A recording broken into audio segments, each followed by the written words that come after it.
Halo guys, kembali lagi di Rika Official. Jangan lupa like, komen, dan subscribe ya. Hari-hari Dilan untuk berlibur sudah habis. Dirinya sudah kembali melakukan rutinitasnya kembali. Dengan penuh semangat, ia mengambil gitar dan beberapa lembar kertas. Sibuk sendiri di ruang kerja apartemennya. Ia mulai menulis lirik dan memetik gitar untuk menemukan kunci yang tepat di setiap liriknya. Sesekali ia menyeruput kopi Lombok buatannya sendiri sambil memandangi muknya. Senyum-senyum sendiri. Mug bergambar Mickey Mouse berinisial namanya, hadiah dari Kirana. Dengan perasaan malu, Dilan menutup mulutnya sendiri dengan tangannya, mencoba menghentikan senyumnya yang terus-menerus mengembang. Entah mengapa, jika mengingat gadis itu, ia jadi bersemangat dan gembira. Kelinci itu kayak lagi lari-lari di kepala gue. Tapi rasa gembiranya tidak bertahan lama. Suara intercom memanggilnya dan seorang laki-laki berumur sudah menunggunya. "Bagaimana kabarmu?" tanya laki-laki itu saat melihat Dilan datang menjemputnya. Ia berjalan masuk menggunakan tongkat melewati Dilan yang masih berdiri di ambang pintu lift. Meski menggunakan tongkat, jalan laki-laki itu tergolong cepat dan sehat. "Baik, gimana keadaan kaki papa? Sudah mendingan?" "Kamu tidak perlu pedulikan masalah ini, pedulikan saja masa depan kamu." "Ada apa kemari?" Ayahnya berdehem. "Begitu caramu bicara pada orang tua?" Subrata duduk di sofa panjang mengistirahatkan tubuhnya. Matanya memandang sekeliling apartemen dan menatap piano hitam yang teronggok di sudut ruangan. "Sampai kapan kamu mau melakukan hal yang sia-sia seperti ini?" Dilan menuju dapur, membuatkan secangkir kopi hitam untuk ayahnya. Ia tahu ayahnya selalu suka kopi hitam buatannya. "Maaf Pak, aku belum bisa memenuhi keinginan Papa untuk melanjutkan sekolah hukum." Dilan duduk berseberangan dengan ayahnya, bersiap mendengarkan dan melakukan debat kusir tanpa ada ujung setiap kali mereka bertemu. "Kamu masih marah dan benci padaku? Apa kamu sengaja ingin menghukumku dengan membangkang seperti ini?" tanya Subrata dengan raut wajah masam. Rahang Dilan mengeras. Dia tidak tahu harus marah atau benci pada ayahnya atau pada wanita itu. Dilan hanya merasa sendiri, tidak ada yang peduli dan menyayanginya. Ia ingat saat dirinya masih berusia 7 tahun. Saat itu sore, ia baru pulang dari kegiatan ekskulnya di sekolah bersama teman-temannya. Dilan kecil berlari dengan cepat saat melihat ibunya sudah berdiri di depan pagar rumah menunggunya pulang. Dengan penuh semangat, ia menghamburkan tubuhnya yang kecil ke pelukan ibunya. "Aku pulang. Hari ini di sekolah nilai mengarangku paling bagus di kelas deh mah." "Dilan hebat kan?" ucap Dilan sambil menyeringai lebar. Ia melepaskan pelukan ibunya, menatapnya berharap mendapat pujian dan belayan lembut di kepala seperti biasanya. Tapi hari itu berbeda. Ibunya hanya diam memandangi wajah Dilan.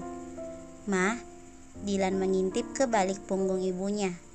Ia melihat sebuah koper besar dan sebuah kardus. Dengan rasa penasaran, ia segera berlari kecil menghampiri tas besar tersebut. "Apaan ini, Mah?" Ibunya diam, tidak bergeming. Tidak juga beranjak dari tempatnya berdiri, bahkan menoleh pun tidak.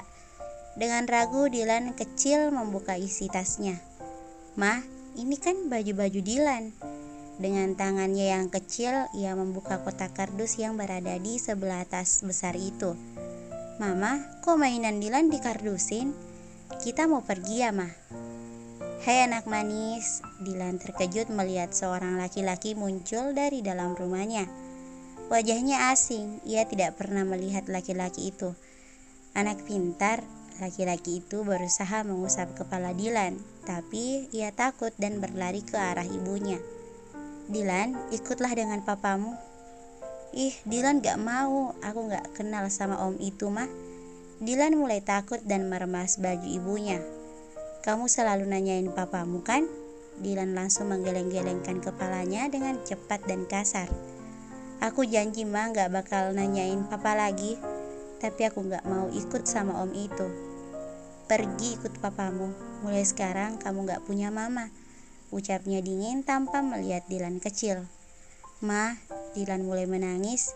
Ia tidak mengerti mengapa wanita yang ada di hadapannya malah menyeretnya dengan kasar keluar dari rumah.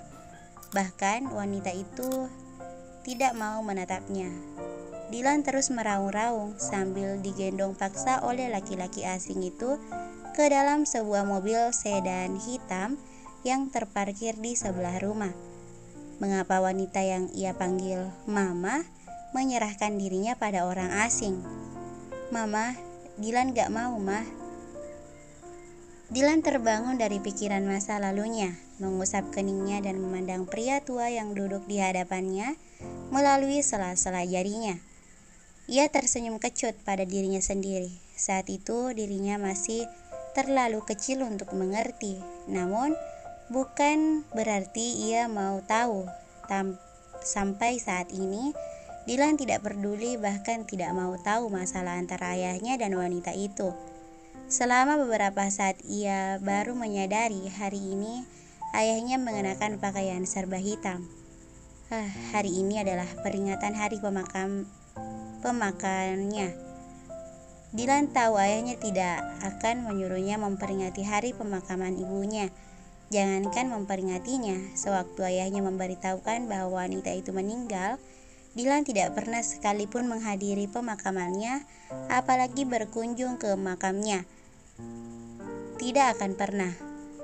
Kopi ini semakin enak, gumamnya. Subrata menghabiskan tenggakan terakhirnya. Pah, buat aku semua ini bukan hal yang sia-sia. Ayahnya terkekeh merendahkan. Jadi penyanyi walaupun bisa membeli kondominium mewah seperti ini tidak akan bertahan lama. Setelah kamu tidak laku lagi di pasaran, maka kamu bakalan ditendang dan cuma jadi orang buangan. Tidak akan diingat lagi, masa jayamu bakalan habis. Subrata bisa melihat rahang anaknya mengeras saat mendengar ucapannya. Ya, baiklah, terserah padamu. Dilan mengantar ayahnya sampai ke depan pintu lift, lalu menatap ayahnya yang menghentikan langkah kakinya dan menoleh padanya. Kamu sama seperti dirinya. Laki-laki itu menghela nafas dengan berat sambil bergumam kecil. Dilan masih memandang ayahnya yang keluar dari apartemennya. Ia menarik napas dalam-dalam dan melepaskannya dengan berat. Jangan sekarang. Ia memegang dadanya yang terasa nyeri dan sesak. Kirana menyuap potongan kecil pancake dengan topping es krim coklat yang sudah lumer. Ia benar-benar ingin menikmati waktu istirahatnya sebagai asisten. Jauh dari pekerjaan berat seperti angkat-angkat barang dan kesibukan mengurusi kebutuhan artis yang sedang naik daun. Lagi pula sudah lama ia tidak keluar bersama tetangganya. Berapa bulan sekali Tante Elisa sering mengajak Kirana jalan bersama, entah untuk belanja pakaian, nonton, maupun sekedar makan dan jalan-jalan. Makasih ya hadiah piring setnya, Tante suka. Iya, Tante sama-sama. Bagaimana kerja sama jalan-jalannya di London? Tanya Tante Elisa. Kerjanya sih capek, tapi jalan-jalannya seru banget, Tan. Kirana mengacungkan jempolnya. Yang paling luar biasa itu aku naik London, iya. Tiba-tiba wajah Kirana memanas dan sedikit merona. Kenapa? Enggak, waktu itu aku naik bareng Dilan. Menyebut nama laki-laki itu menimbulkan efek yang aneh. Dadanya kembali berdebar dan membuat Kirana tidak menyukai efek itu. Kirana kembali terbayang saat itu dan timbul perasaan nyaman dan hangat. Dengan cepat ia menepis pikirannya yang tidak masuk akal. Ia meyakini kalau debaran dadanya saat itu dan kali ini sama, yaitu karena indahnya pemandangan dan saking gembiranya mengingat bisa menaiki kincir raksasa itu. Tante Elisa mencondongkan tubuhnya sambil memicingkan matanya. Ada kejadian seru ya? Wajah Kirana kembali memanas. Kirana menyeruput lemon tea yang ada di hadapannya dengan cepat untuk menutupi wajahnya yang ia yakini menjadi merah. Mencurigakan, Tante Elisa menyandarkan tubuhnya. Maaf, Tante, maaf soal fotonya ya. Aku belum minta tanda tangan sama Dilan. Kirana merasa bersalah pada tetangganya itu. Ia tahu kalau tetangganya penggemar berat Dilan, tapi Tante Elisa hanya tersenyum seperti biasa. Senyum lembut dan penuh kasih sayang yang mengartikan tidak apa-apa. Tante, habis ini aku harus pergi. Kemana? Ke apartemen Dilan, ambil hasil contoh cover album baru, kata Kirana lesu karena ia tidak bisa menggunakan waktu pribadinya dengan maksimal. Semangat! Wanita itu mengacungkan kepalan tangannya di sisi wajahnya yang berparas lembut. Kirana hanya melemparkan senyuman pasrah. Pikiran Kirana kembali bertanya, mengapa wanita selembut dan sebaik Tante Elisa bisa hidup seorang diri di apartemennya tanpa keluarga satupun. Selama beberapa tahun mengenal tetangganya, ia tidak pernah berani menanyakan hal tersebut. Bersambung. Thank you for watching.